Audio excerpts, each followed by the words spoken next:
capítulo 10, do versículo 1 ao 12.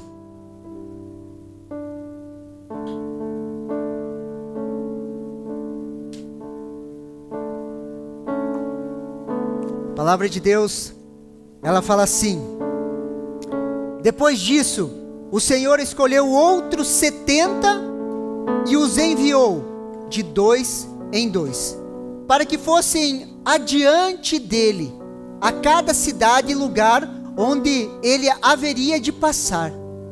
E lhes disse: a seara é grande, mas os trabalhadores são poucos. Por isso, peçam ao Senhor da seara que mande trabalhadores para a sua seara. Vão, eis que eu envio como cordeiros para o meio de lobos. Não levem bolsa, nem sacola, nem sandália, e não saúdem ninguém pelo caminho. Ao entrarem em uma casa, digam primeiro: paz seja nessa casa. Se houver ali um homem, uma pessoa que ama a paz, sobre ela repousará a paz de vocês. Se não houver, a paz voltará sobre vocês. Fiquem na mesma casa, comendo e bebendo do que eles tiverem, porque o trabalhador é digno do seu salário. Não fiquem mudando de casa em casa. Quando entrarem em uma cidade, ali forem bem recebidos, comam do que lhe foi oferecido. Curem os doentes que nela haver, e digam ao povo dali: o reino de Deus se aproxima de vocês. Porém, quando entrarem numa cidade e não forem bem recebidos, saiam pelas ruas dizendo: até o pó dessa cidade que grudou nos nossos pés sacudimos contra vocês. No entanto, saibam que está próximo o reino de Deus. E eu digo a vocês que naquele dia haverá menos rigor para Sodoma que para aquela cidade. Queridos, esse foi um treinamento de Jesus para os 72 discípulos. Diferente do que muitas pessoas imaginam, queridos, e muitas vezes nós achamos que Jesus só cuidou de 12, ou só treinou 12. Quando nós olhamos esse texto, queridos, ele reúne os 70, alguns relatos vão dizer 70, outros 72, ele reúne esses 72, queridos, ele conversa com eles, ele treina eles, ele fala o quê? Vão para um treinamento. É uma fase de campo, um treinamento para o que viria mais adiante, onde os discípulos seriam enviados para a grande comissão. Antes de Jesus, queridos, ressuscitar, queridos, enviar os discípulos na grande comissão, ele faz um treinamento de campo, reúne esses, dá ordens específicas e envia eles. Olha o que Mateus 28:19 nos fala. Mais para frente, depois que Jesus morre e ressuscita, olha o que ele fala: portanto, vão e façam discípulos de todas as nações, batizando-os em nome do Pai, do Filho e do Espírito Santo. Essa é a grande comissão para mim e para a sua vida. Mas antes de eles chegarem nessa grande comissão, o que ele fez? Ele treinou eles, treinou em uma missão. Queridos, e nós temos uma missão. Repete assim comigo: eu. De verdade, né? Fala assim: eu tenho uma missão. Queridos, essa missão de Jesus, que era local, queridos, se tornou uma missão global.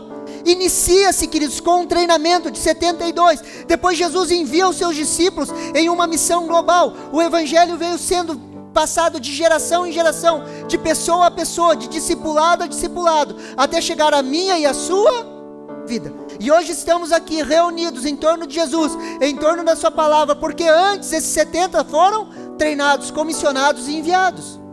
Aquela missão, queridos, que era local, ela se torna global. Queridos, coisas que Deus faz que parecem tão pequenas, queridos, podem ter um poder de transformação se simplesmente você crer. Aquilo que a semente que foi plantada nesses homens aqui, queridos, nesse final de semana, ela pode frutificar, queridos, e levantar apóstolos, profetas, evangelistas, pastores e mestres. Quando nós olhamos, queridos, para aqueles homens, queridos, nós olhamos o potencial que há neles em Cristo Jesus. Um homem transformado, queridos, pode transformar uma geração. Posso ouvir um amém? Amém. E o tema da minha mensagem hoje é a nossa missão, queridos. E a nossa missão é uma missão de envio. Olha o que Lucas capítulo 10, versículo 1 nos fala. Lucas capítulo 10, versículo 1. Depois disso o Senhor escolheu outros 70 e os enviou de 2 em 2, para que fossem adiante dele, cada cidade e lugar onde ele havia de passar. Queridos, uma igreja apostólica, ela envia os seus membros para serem transformadores culturais. Queridos, nós somos uma igreja apostólica. Posso ouvir um amém? Nós somos uma igreja apostólica com mentalidade apostólica. Queridos, uma igreja, ela não é definida pelo número de pessoas que se assentam na cadeira no dia de domingo. Uma igreja é definida, queridos, com um tanto de discípulos que nós enviamos para a sociedade para que haja transformação.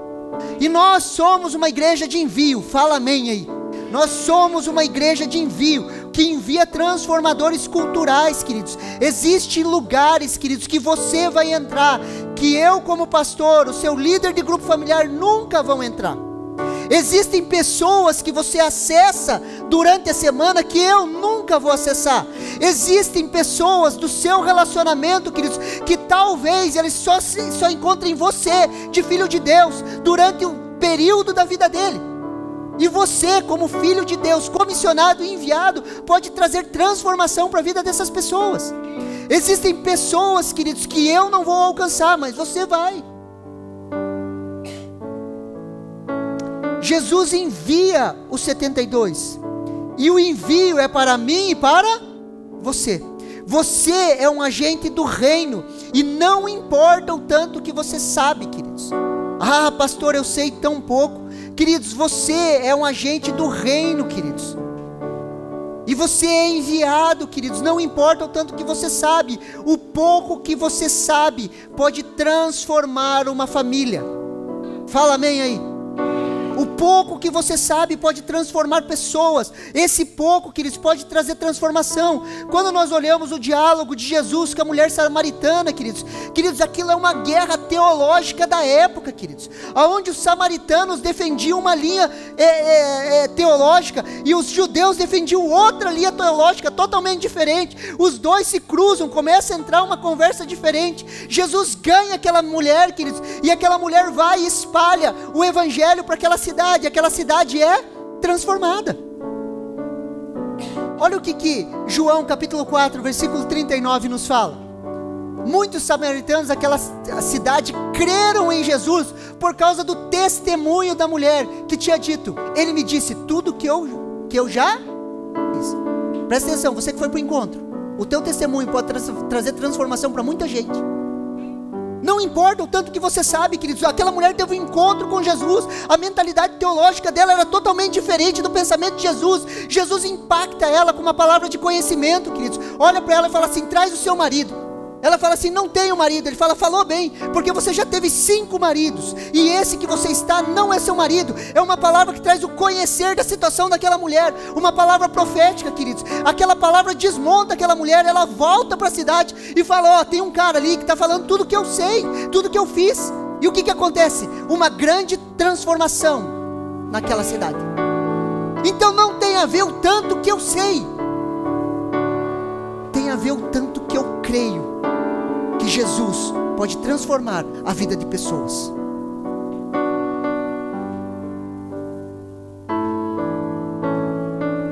Nossa missão, queridos, é uma missão de cooperação.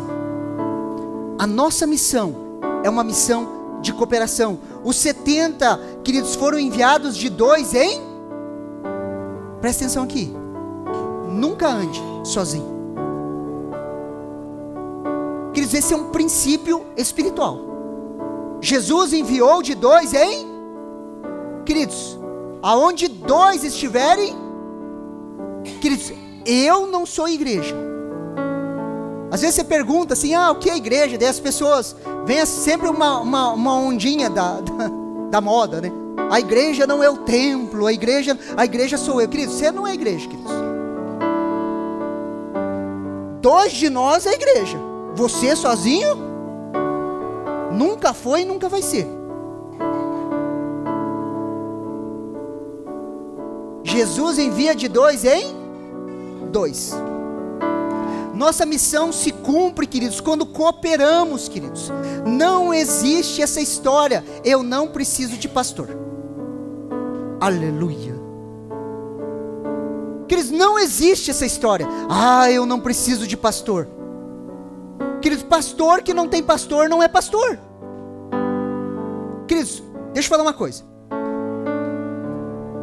Vocês já ouviram falar que na nossa história a gente veio das artes marciais. Eu treinava capoeira, eu tive aula, academia de lutas, durante 3 anos e meio. Queridos, se você pega uma faixa de jiu-jitsu, você coloca na cinta e você fala assim, sou faixa preta, queridos, você vai arrumar rolo. Sabe por quê? Eles vão perguntar, quem que te deu essa faixa preta? Você colocar uma corda de capoeira e falar assim, eu tenho tal corda que eu sou mestre agora, sabe o que vai acontecer? Os outros vão se reunir, vão lá na sua academia. Você é mestre mesmo? Você vai provar para nós que você é mestre. Quem que te deu essa corda? Porque nesse meio não existe isso. Agora no meio do crente o que acontece? Sou pastor. Quem que te ordenou pastor? Não, sou pastor. Decidi ser pastor.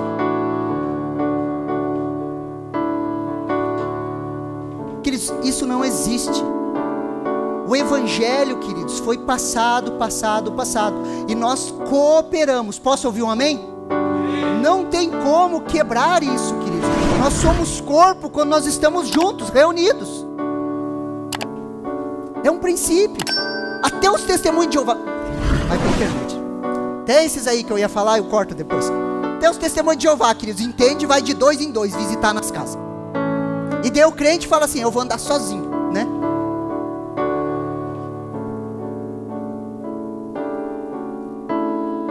Não importa, querido, se você é bispo, arcebispo, semideus, você precisa andar com pessoas. Você precisa ser pastoreado. Lá em Curitiba, uma época teve uma febre assim, igreja orgânica. Não precisamos de templo. Somos orgânicos e não sei o que. Se reunimos em casa. E foram se reunindo nas casas, queridos, nas casas. Daí começou a encher o lugar, as casas. Encheu, mas eles eram igreja orgânica. Enchia, ia indo. Daí não cabia mais nas casas, começaram a fazer videochamada. Sabe, reuniam um tanto em um lugar, outro tanto em um lugar. Daí não deu mais, queridos, as casas estavam cheias. Daí um cara teve uma grande ideia. Sabe o que ele falou? Vamos alugar um barracão. Alugaram um barracão. A hora que foi alugar o barracão, o que aconteceu? Vamos colocar no nome de quem? No meu CPF não. Não, então vamos formar uma diretoria. Formaram uma diretoria. Alugaram um barracão. Só que eles não são igreja igual a gente, porque é igreja sem nome.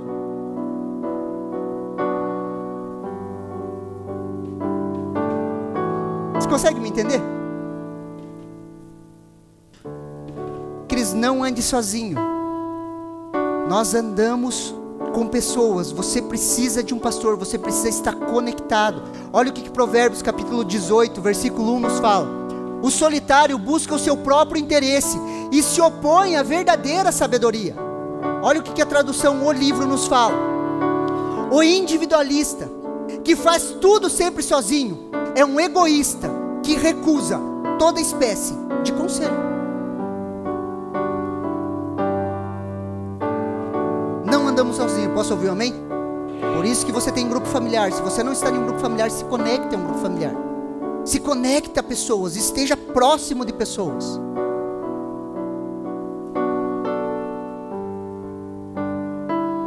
Nossa missão é uma missão desafiadora. Olha o que Lucas capítulo 10, versículo 2 nos fala. Lucas capítulo 10, versículo 2.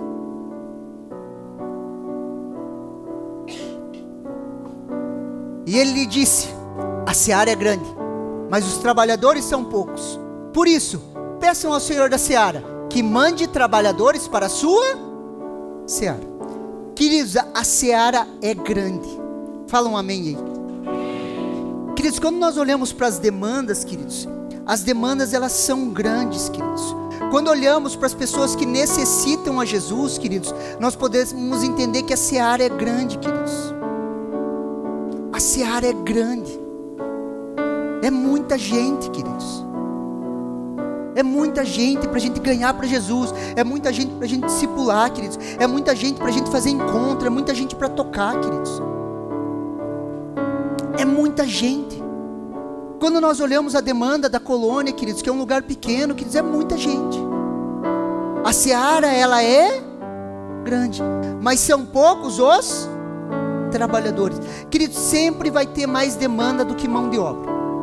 Você nunca vai ver um pastor falando assim: ô fulano de tal, igreja amiga, você quer uns líderes aí para você? Porque os meus não tem o que fazer aqui, está sem fazer nada. A seara, queridos, sempre vai ser grande. A demanda, ela vai ser grande. A demanda, ela sempre vai ser maior, queridos, que a mão de obra, queridos. A demanda sempre vai ser maior. Quando nós falamos de visão, queridos, a visão vai ser sempre maior do que os recursos. Se você tem mais recurso do que visão, você perdeu a visão, queridos. Porque no reino de Deus, queridos, primeiro nós visualizamos, queridos. Nós temos a visão, depois nós vamos atrás dos recursos. Queridos, se você for conversar comigo, demanda eu tenho um monte, queridos, ideia eu tenho um monte. E tudo escrito, desenhado, planejamos, eu e a Kelly planejamos. O que falta? Recurso. Por pouco tempo. Aleluia, amém? Por quê? Porque a visão, queridos, ela é sempre maior do que os recursos.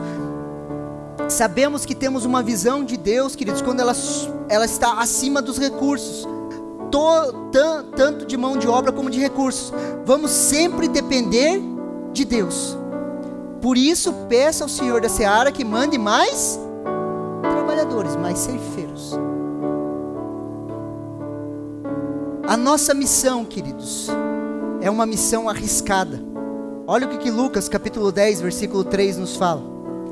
Vão, eis que eu os envio como cordeiros para o meio de lobos. Quando ele fala assim, vão, queridos, é para ir sem voltar. Simplesmente vão. Vão e não voltam. Aquele que pega no arado, queridos, e olha para trás. Por isso, queridos, a direção de Jesus é vão, sem volta. Deixa eu falar para vocês que foram para o encontro. Vocês tiveram uma experiência sobrenatural, amém? Não tem volta. Fala amém aí, crente, para mim, creio que você está crendo nisso. Não tem volta, queridos. Vão, como cordeiros para o meio de lobos. Deixa eu falar uma coisa para você.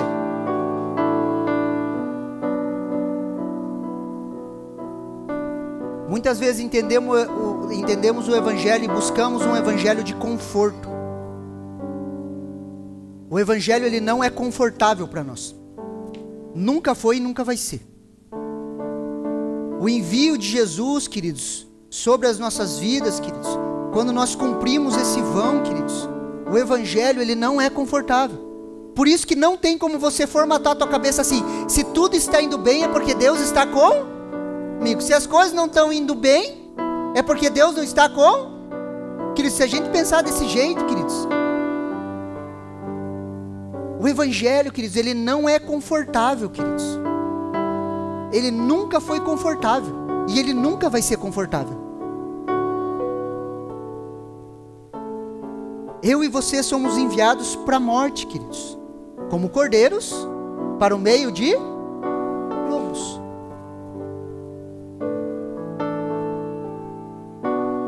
A nossa missão, queridos, é uma missão que requer fé. Olha o que Lucas capítulo 10, versículo 4 nos fala. Não levem bolsas, nem sacolas, nem sandálias, e não saúdem ninguém pelo caminho. Não levem bolsa, sacola e sandália. A nossa missão requer fé. Fé para crer que Deus vai suprir. Fé para crer que Deus está cuidando de cada detalhe das nossas vidas. A nossa missão, queridos, é uma missão que requer fé. Quando nós viemos para cá, queridos, como pastores, queridos, quando nós viemos enviados para cá, A primeira pergunta que o pastor Arno nos fez é: como que vocês vão se manter lá se vocês não vão ter emprego? Eu lembro até hoje, falando com ele na mesa, eu falei: ó, pastor, se fosse para ter todas as respostas, eu não andaria por fé. E quando nós viemos para cá, queridos, nós não tínhamos salário, não tínhamos um emprego. A única coisa que a gente teve, queridos, quando nós estávamos saindo, um pastor amigo meu falou assim: ó, vou te ofertar meu carro, você vive 6 meses lá, depois a gente vê o que a gente faz. E ele ofertou o único carro dele, não tinha 2. Ele me ofertou o carro dele, eu vendi, vivi 6 meses, queridos, e eu posso testemunhar para vocês que nada faltou para mim e para minha família. Nesses 6 anos, queridos, trabalhando aqui, trabalhando na igreja, nunca nos faltou nada. Não temos tudo o que queremos, mas temos tudo o que precisamos. Deus, Ele é fiel. E nós precisamos de fé. Olha o que Mateus capítulo 6, versículo 31 ao 33 nos fala. Portanto, não se preocupem dizendo o que comeremos, o que beberemos ou o que vestiremos, porque os gentios é que se preocupam com todas essas coisas. O Pai de vocês que está no céu sabe que vocês precisam de todas elas. Mas busquem em primeiro lugar o reino de Deus e a sua justiça, e todas essas coisas lhes serão acrescentadas. O versículo 33, queridos, é o versículo do nosso convite de casamento. Quando eu e a Keren fomos casar, queridos, nós sentamos para conversar. E eu falei para ela: você sabe que você está casando com um pastor. Você sabe que vai chegar uma hora na nossa vida que a gente vai ter que caminhar por fé. Nós escolhemos esse versículo, queridos, e esse versículo que nos acompanha, que é o tema até do ano que nós estamos vivendo, que é o ano da busca. Mas busquem em primeiro lugar o reino de Deus. Precisamos crer na literalidade desse texto. Esse texto é verdade, sim ou não? Aquilo que está escrito, está escrito. Ele é literal, queridos. Nós não somos como os gentios, queridos, que vivem sem um Deus na terra. Queridos, eu e você, queridos, vivemos a literalidade desse texto. Jesus sabia que eu e você estaríamos vivendo no contexto que estamos vivendo. Porque às vezes as pessoas olham um texto desse e falam assim: pastor, mas nós temos que ver o contexto histórico-cultural da época. Queridos, Jesus sabia que eu e você estaríamos vivendo nessa era materialista, consumista, queridos, nesse período capitalista, queridos, que tudo gira inteiro, queridos. Jesus sabia na sua presciência, queridos, e esse texto, ele é literal para mim e para você hoje. Fala um amém aí. Ele é real, queridos, é verdadeiro, não vai faltar. Para cumprirmos a missão que Deus tem nos dado, não vai faltar. Se você tem certeza que você ouviu o vai de Jesus, se Jesus te enviou para fazer qualquer obra, queridos, não deixe que os recursos te prendam. Creia, queridos. Por quê? Porque primeiro vem a visão, depois a ação e depois os recursos. Primeiro Ele te mostra o caminho, você caminha, queridos, e o que acontece? Os recursos começam a vir. Lembra o testemunho da Bia? Vamos construir. Bota o pé no mar, o mar se abre, os recursos vão. Agora, se você esperar ter os recursos para cumprir a missão, queridos, a gente vai ficar esperando sempre.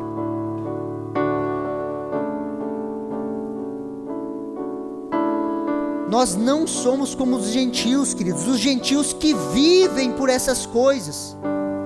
Já viu aquela frase de mãe: você não é todo mundo? Mais ou menos assim que Jesus fala para nós: você não é todo mundo. Você não é como os gentios.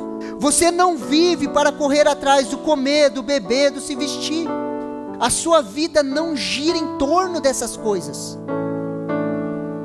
Você vive por um reino e pelo seu rei. Fala um amém aí. Por isso, busque em primeiro lugar o reino de Deus. Olha o que Hebreus capítulo 11, versículo 1 nos fala.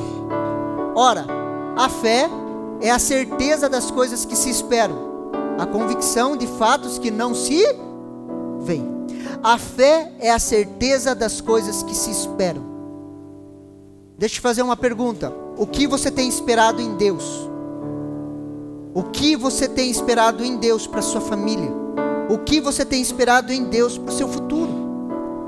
Se a fé é a certeza das coisas que se esperam, eu e você precisamos esperar coisas de Deus. Queridos, eu espero um avivamento para essa colônia. Eu dou minha vida por isso. Eu espero um mover sobrenatural nesse lugar. Eu espero um mover de cura nessa colônia. Eu espero um mover de transformação, de restauração. Eu espero um mover na vida dos homens. Eu espero uma unção, queridos, que vai despedaçar o jugo das trevas, queridos, que vai romper os céus, queridos, que nós vamos ver transformação, cura, restauração acontecendo nessa colônia. É isso que a gente espera. Fé é convicção de fatos que nós não vemos. Nós não vemos com os nossos olhos naturais, mas nós vemos com os nossos olhos espirituais. Olha o que 2 Coríntios capítulo 5, versículo 7 nos fala. Porque andamos por fé e não pelo que vemos. Mais uma vez. Porque andamos por fé e não pelo que vemos. Para cumprir a nossa missão, queridos, eu e você precisamos treinar o nosso coração para ver o invisível. Queridos, aprenda a treinar o seu coração para ver o invisível. Comece a visualizar, queridos. Comece a treinar os olhos do seu coração. Comece a enxergar, queridos, as coisas que Deus tem separado para a sua vida. Comece a ver, queridos. Comece a visualizar. Ver é a ação de Deus através das nossas vidas. Crer e confiar que Deus vai agir. Queridos, quando os teus olhos naturais olham para a sua família e você chega à conclusão e fala assim, não tem jeito. O que os teus olhos espirituais você tem que fazer? Começar a ver a sua família restaurada, transformada, curada. Sim ou não? É caminhar por fé, queridos. Ah, pastor, está dando tudo errado. Não, queridos, vai dar certo. Aleluia. Vai dar certo. Treine o seu coração, queridos, para ver o invisível. Nossa missão, uma missão com senso de urgência. Olha aqui Lucas 10:4, a parte B do versículo. E não saúdem ninguém pelo caminho. Queridos, na cultura judaica, queridos, quando ele saiu, se ele saudasse alguém, sabe o que ele tinha que fazer, queridos? Ele tinha que saudar a pessoa, parar, perguntar sobre o pai, sobre a mãe, sobre o irmão, sobre todos os parentes vivos. Imagine, queridos, as famílias eram muito grandes. Então, se eles saudassem alguém, o que eles iam ter que fazer? Ficar em uma prosa, conversando. Ah, e fulano de tal, e fulano de tal, e fulano de tal. E daí conta a história, conta a causa, fulano de tal. E o que Jesus fala? Não saúdem ninguém pelo caminho. Por quê? Não percam tempo. Vocês têm uma missão.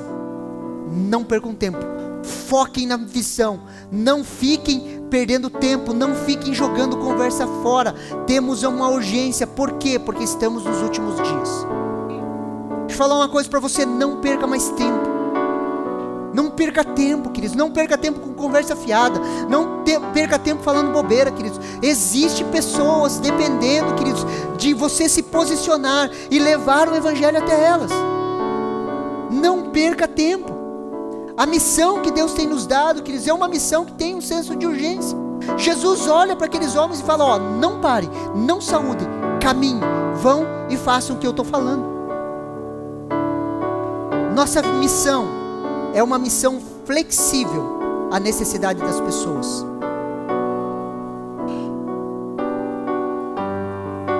Queridos, eu e você viemos para Jesus, ou a maioria de nós aqui viemos para Jesus por causa de uma necessidade, sim ou não? Eu, como pastor, nunca vi ninguém, queridos, que estava vivendo bem, comendo bem, tranquilo da vida, queridos, encontrar Jesus. A maioria dos testemunhos eu estava quebrado, ferrado, tinha áreas da minha vida destruídas, e nessas necessidades nós encontramos Jesus. Enquanto as nossas vidas estão indo muito bem, queridos, muitas vezes nós não temos tempo, queridos, para Jesus. Mas quando nós temos uma necessidade, Ele chacoalha o pão e o peixe, queridos, e eu e você fomos atrás de pão e de peixe. Só que o problema é que nós olhamos nos olhos dele e nos apaixonamos.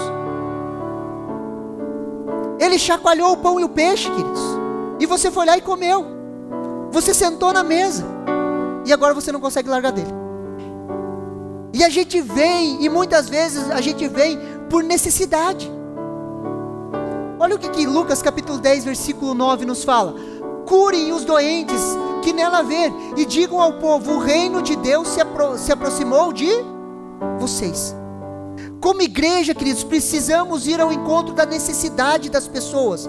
Fomos revestidos de autoridade para curar os doentes. Por quê? Porque o reino de Deus se aproxima. Entre nas casas, preste atenção aqui. Nesse período de oração, ore, queridos, mas nas oportunidades, entrem nas casas. Entrem nas casas e curem os enfermos. Olhe a necessidade, ore pelas necessidades, veja o milagre de Deus acontecendo através da sua vida. Entre dentro das casas.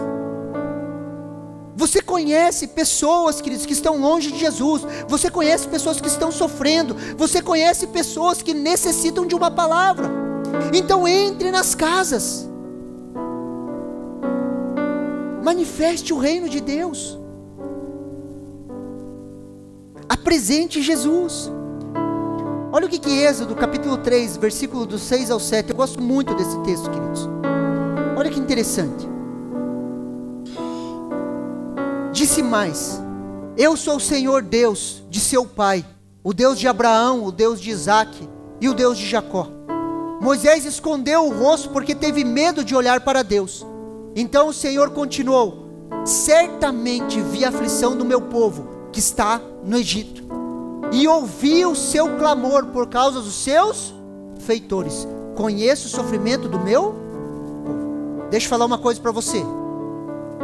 Deus, Ele não está aquém do sofrimento das pessoas. Os ouvidos de Deus, queridos, estão atentos ao clamor da dor das pessoas lá fora, queridos. Existem pessoas sofrendo lá fora. E, queridos, Deus não está aquém desse sofrimento. Ele ouve o clamor do seu povo. Posso ouvir um amém? Queridos, esse é um texto que nos consola, porque no momento de dor e de aflição, queridos, tenha certeza, Deus está ouvindo. Deus, Ele ouve, queridos, o clamor do povo. Deus não está insensível, queridos. E Deus sempre procura levantar um libertador. Queridos, se houver uma família aqui, em Vitimarsum, sofrendo, Deus poderia se apresentar ou enviar um anjo para lá, sim ou não? Poderia ou não poderia? Mas Ele decidiu usar pessoas. E quando Deus quer transformar a vida de uma família, Ele levanta um libertador. Sempre que Deus quer tocar uma pessoa, uma família, Ele levanta um libertador. E você é um libertador. Você tem acesso a pessoas. Nossa missão, uma missão que traz paz. Queridos, as pessoas aí fora, elas estão em busca de paz.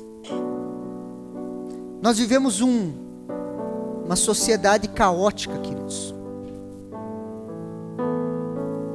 E as pessoas, elas estão buscando paz. Elas não aguentam mais a dor e o sofrimento. A dor emocional, a comparação. Queridos, existe um vício na nossa cabeça, que é o vício da comparação. E a gente vive se comparando. A gente vive se comparando, queridos. E esse é um ladrão de paz. Quando nós ouvimos de Deus que nós somos filhos amados, queridos, acaba-se toda a comparação. A paz que você tem, queridos, não é todo mundo que tem. Se você está em Cristo, queridos, existe uma paz no seu coração que não é todo mundo que tem. Olha o que Lucas capítulo 10, versículo 5 nos fala. Ao entrar numa casa, digam primeiro: paz seja nesta casa. Paz seja nessa casa. Você é um agente de paz. A hora que você entra em uma casa, queridos, entra em um lugar, você pode cochichar e falar assim: a paz de Deus, ela entre nessa casa. E toda a opressão maligna, ela faz assim, ó, se desfaz. Todo lugar que você entra, você pode entrar e falar: a paz de Deus toque esse lugar. Por quê? Porque você carrega essa paz. Queridos, preste muita atenção aqui. Você carrega a paz. A hora que você impõe as mãos sobre uma pessoa, queridos, e você libera palavras de paz, o que que acontece? A paz que excede todo entendimento, ela toca na vida daquela pessoa. Pastor, por que às vezes as pessoas caem na oração? Queridos, às vezes as pessoas estão tão angustiadas, queridos, que quando a paz de Deus vem sobre elas, queridos, elas não se aguentam em pé. E ela faz: repousa em paz.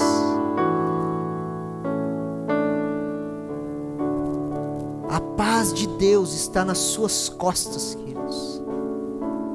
Você é um agente de paz. Quando Jesus ressuscita, queridos, todas as vezes que ele encontra os seus discípulos, o que que ele fala?